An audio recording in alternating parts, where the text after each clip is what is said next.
Reasoning के part में आगे बढ़ेंगे। ठीक है, सबसे पहले इसमें इन्होंने पूछा है how many even numbers are there in the following number sequence in each immediately process also immediately succeed even number. Even number के दोनों ओर होना चाहिए। ठीक है, इसके एक इवन नंबर है जिसके दोनों ओर इवन नंबर है। ठीक है, तो हम क्या करेंगे इसमें, तो हमने यहाँ पे जब हम ये पढ़ेंगे संख्याएं, ठीक है, तो यहाँ पे हमें मिल जाएगा, तो इसका आंसर होना चाहिए 4। ठीक है, रीजनिंग के जितने भी सवाल हैं वो बहुत मतलब लॉजिकली होते हैं। ठीक है, इनको आप कॉपी पेन से ही यूज़ करके आप कर सकते हो। फिलहाल ये वाला सवाल ये है कि आपको बताना है कि कौन सा इवन नंबर दोनों तरफ इवन नंबर से घिरे हुए। तो ऐसे 4 संख्याएं इसमें हैं जो इवन नंबर से घिरी हुई हैं। इसके बाद हम आते हैं कौन सा ये, ठीक है, अब हम आते हैं क्वेश्चन नंबर 32 पे। तो इसमें है आर इज 10 किलोमीटर ईस्ट। ठीक है, तो सबसे पहले तो आपको इसमें डायरेक्शन पता होनी चाहिए कि कौन सी डायरेक्शन, ठीक है, डायरेक्शन आपको पता होनी चाहिए कि कौन सी डायरेक्शन आपको कहाँ पे होती है। फिर आपको पता होना चाहिए कि डायरेक्शन में जो एंगल्स होते हैं वो कहाँ पे ऐसे करके हाँ डिवाइड होते हैं। तो जैसे आप ये सब चीज़ें जानोगे तो आपको ये सारी चीज़ें पता चल जाएंगी। तो सबसे पहले इन्होंने पूछा हुआ है आर जो है वो 10 किलोमीटर ईस्ट पे और क्यू जो है पी इन, देखो इसका जब हम पढ़ेंगे तो इसका है R is 10 kilometre east of Q, P is 8 kilometers south of Q, S is 7 kilometers north of R, T is 5 kilometers east of S, and U is 15 kilometers south of T. In which direction U is P? यानी आपको direction बतानी है। तो direction इसमें answer मैं आपको बता रही हूँ ईस्ट। आप ये लगा के देखिए, वरना इसका सोल्यूशन भी है मेरे पास, तो आपको मैं वो भी सेंड कर सकती हूँ। ठीक है, 8 friends P Q R S T U V and W are sitting around a circular table. ये क्या हुआ, सर्कुलर टेबल में बैठे हुए हैं, equal distance facing centre, centre की ओर फेस किए हुए हैं। ठीक है, U is sitting second to the right of W. V is fourth to the right of W. Q and U are sitting opposite for each other. R is not immediate neighbor of Q and W. P is between U and V. T is third of the right V. Who is sitting the immediate left of S? ठीक है, S के आपको immediate left बताना है। तो इसका answer जब आप इसको मतलब जब अरेंज करेंगे इसमें, ठीक है, तो आपको आंसर इसका आएगा V। ठीक है, ये सारे सॉल्यूशंस मेरे पास हैं, बट अभी क्या है, अभी मैं आपको डायरेक्ट आंसर दे रही हूँ ताकि आप लोग जब प्रैक्टिस करें तो आपको आंसर पता होना चाहिए। ठीक है, उसके बाद given below is a question followed by two statement number 1 and 2 each containing some information. Decided which of the following statements is sufficient to answer the question. तो सबसे पहले उन्होंने स्टेटमेंट्स दे रखी है, फिर आंसर दे रखे हैं, फिर आपको बताना है कि आपको इसमें से कौन सा आंसर परफेक्ट लग रहा है। सबसे पहले how is Priya related to Kunal, यानी प्रिया जो है वो कुणाल से कैसे रिलेटेड है। ठीक है, तो अब यहाँ पे क्या है, प्रिया कैसे related, Kunal is brother of Meena who is mother of Sunil. ठीक है, यानी कुणाल जो है वो ब्रदर है किसका, मीना का, जो कि क्या है, मदर है किसकी, सुनील की।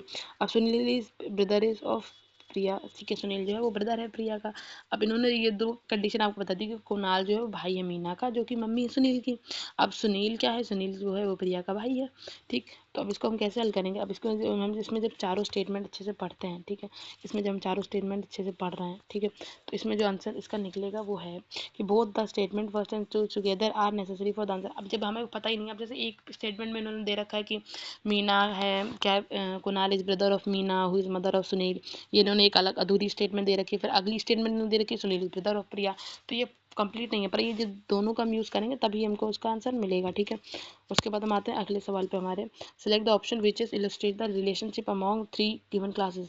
3 क्लासेस में जो रिलेशनशिप दे रखी है, सबसे पहले तो वुमन, ठीक है, वुमन, उसके बाद मैरिड और फिर डॉटर्स। ठीक है, वुमन हो गया, मैरिड हो गया और डॉटर्स हो गया। ठीक, तो इसमें जो परफेक्ट स्टेटमेंट है सबसे पहले तो वुमन हो जाएगा।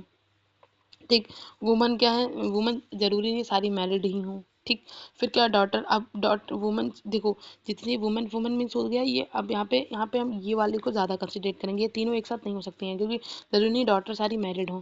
ठीक है, अब उसके बाद क्या है, जितने भी यहाँ पे इन्होंने ये वाला दे रखा है, जैसे हम अब ये तीनों को जब हम देखें तो ये वाला तो नहीं बनेगा। फिर कुछ कनेक्टेड इन्होंने बता रखा है, उन्होंने कहा कि ये तीनों आपस में कनेक्टेड है, तो इसका जो सबसे परफेक्ट बनेगा वो ये बनेगा कि हम इसको ये कंसिडर करें। ठीक है, उसके बाद है which is the following is not the operating system. अब ये कंप्यूटर के यहाँ ध्यान से देखिएगा। ठीक है, अब यहाँ पे ऑपरेटिंग सिस्टम के बारे में बात कर रहा है, तो आपको पता होना चाहिए माइक्रोसॉफ्ट का जो ऑफिस वर्ड होता है, जो सॉफ्टवेयर है, वो एक ऑपरेटिंग सिस्टम नहीं है। ठीक है, उसके बाद क्या है, which of the following is an input device. अब इनपुट डिवाइस और आउटपुट डिवाइस से एक सवाल हमेशा बनता है। ठीक है, तो लाइट पेन क्या है, वो इनपुट डिवाइस नहीं है। Which of the following is the correct ascending order to memory units. पर कैपेसिटी, ठीक है। तो आपको ये पता होना चाहिए कि आपके फ़ोन की स्पीड जो है वो केबी में आती है, ठीक है। फिर कुछ जो बहुत अच्छी होती है वो एमबी में आती है, आप जीबी का रिचार्ज कराते हो, और जो सबसे लॉन्गेस्ट होती है वो टीबी होती है। तो ये इसका आप ऐसे याद कर सकते हो, ठीक है। और भी ऐसे बहुत सारी ट्रिक्स होती हैं इसमें, ठीक है। तो इसका जो आंसर हो जाएगा वो आई थिंक पहला वाला ही हो जाएगा, ठीक है। सबसे पहले क्या होता है कि आप कहते हैं आपके फ़ोन में केबी में आ रहा है, ठीक है। फिर आप आप देख रहे हो आपको कितने एमबी मिला है, आप जीबी में रिचार्ज करा रहे हो, आप टेराबाइट में क्या कर रहे हो, आप टेरा मतलब अभी तो मैं टेराबाइट को सबसे ज़्यादा जानती हूँ, ठीक है। उसके बाद है डेटाबाइट, उसके बाद आ जाओ इधर। फिर इसके बाद क्या है, Dina Lal is working on the project report as क्या है, as document and is interested in typing same in an essay to use software with formatting page and setting and styling features which of the following with the ideal for the same। यानी अब इन्होंने पूछ रखा है कि वीना को कुछ काम करना है और कुछ सॉफ्टवेयर फॉर्मेटिंग का मतलब पेज सेटिंग करनी है, उसका स्टाइलिंग फीचर्स होने चाहिए। तो देखो भैया, एम एस वर्ड में आपने बहुत अच्छे से, अगर आपने एम एस वर्ड में आपने वर्ड आर्ट, आपने इसमें रिज्यूम प्रेजेंटेशन टाइप का, मतलब प्रेजेंटेशन तो आपको उसी में बनेगा, मतलब एम एस पावर पॉइंट में। बट जो भी जितना भी डिज़ाइनिंग का चीज़ रहता है वो सारा कुछ हम आप किस में करते हैं, एम एस वर्ड में ही करते हैं, ठीक है। अब हम आते हैं अगले पे, क्या है, is not an antivirus software. इनमें से एंटीवायरस सॉफ्टवेयर क्या है, टैली है। जिस आप जिन्होंने कंप्यूटर में कोई कोर्स कर रखा है तो उनको पता होना चाहिए टैली जो है कोई भी एक एंटीवायरस नहीं है जिसमें, ठीक है। अभी क्या, नॉर्टन हो गया, ठीक है, एमफेक हो गया, कैफे, कोई कील हो गया, ये सारे एक सॉफ्टवेयर हैं, ठीक है। तो ये था हमारा कंप्यूटर और रीजनिंग का पार्ट।